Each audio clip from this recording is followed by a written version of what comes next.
I'm Lieutenant Commander Jim Cullen from the United States Coast Guard. I'm a reservist in the Coast Guard, and I served in Afghanistan and several other countries in the United States Central Command Area of Operations in 2010 and returned again in 2011. The staff from the Coast Guard Historian's Office asked me to give a quick tour of the Humvee that I'm standing in front of. Her name is Eleanor.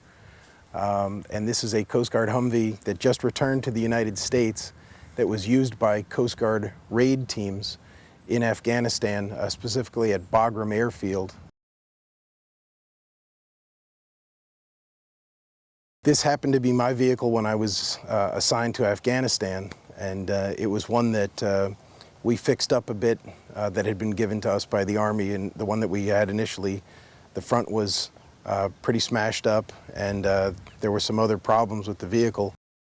In the center of the dashboard, I'd written a name when I was overseas. I'd written the name Eleanor II, and there's a story behind it.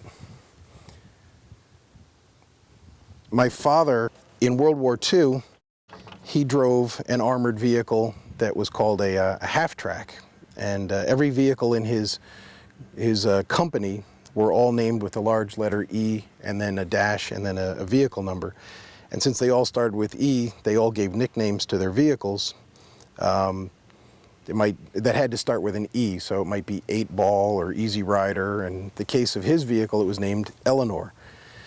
So when I was a kid, I grew up knowing about my dad and his experiences with Eleanor, the armored vehicle, when he landed in Normandy and then in the Battle of the Bulge. And I also was acutely aware of the fact that of the men who named that original Eleanor, none of them made it home.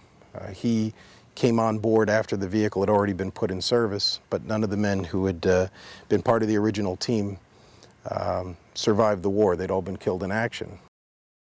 When I found myself serving in a combat zone and assigned an armored vehicle, my father is James Cullen, and I'm James Cullen II, so I wrote Eleanor with a Roman numeral II on the dashboard, just to remind me to try to do what I could to remember those men who gave their lives in World War II. The Coasties who are over in theater right now made arrangements before she was going to be shredded or destroyed. They made arrangements to bring her back, and I believe she's going to go into a museum here in the United States as a very little known piece of U.S. Coast Guard history. So we're pretty excited about that. And for me to see her here, this is the first time I've been reunited with this vehicle since December 2011, the last time that I was over there. To see her here in the United States is surreal.